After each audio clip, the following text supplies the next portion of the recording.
Rejissor Vahid Mustafayevin Qanlı Yanvar filmi İranda Fəcr Festivalında bugün nümayiş olunub. Filmin yaradıcı heyəti də festivalda iştirak edib. Azərbaycanın azadlıq mübarizəsindən bəhs edən Qanlı Yanvar İslam Respublikasına böyük maraqla qarşılanıb. Qanlı Yanvar festivalın Asiya və İslam ölkələri kinosu bölməsində nümayiş olunub. Azərbaycanı festivalı təmsil edən yeganə filmdə Qanlı Yanvar filmidir. Ümumilikdə bu festivalı dünyanın 50 ölkəsindən 64 film nümayişə çıxarılıb.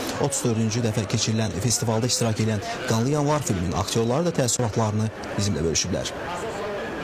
Bugün mən çox sevinirəm doğrudan da ki, nəhayət biz Tehrana da bu filmlə gəldik. Burada da filmi tamaşaçılara təqdim elədik.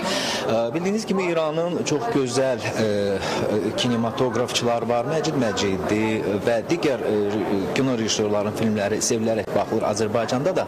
Və məni sevindirən məqamlardan biri də odur ki, bu filmdə, Qanlı Yanvar filmində Azərbaycan kinematografçıları ilə bərabər, Azərbaycan aktyorları ilə bərabər İran kinematografçıları da iştirak ediblər. Mənim də ruhuma, qanıma, canıma yaxın bir ölkədir. Ona görə mən İranı çox sevirəm. Həmişə də burada çox yaxşı qarşılanmışam. İkinci dəfədir yəni burada oluram. Bir Xoca filmində, bir də ki Qanlı Yanvar filmində. Çox yaxşı qarşılayırlar. Maşallah hər şey yaxşıdır. İstiqanlıdırlar. Festivalla bağlı da deyə bilərəm ki, belə tədbirlərin keçirilməsi əlbəttə ki, çox yaxşıdır.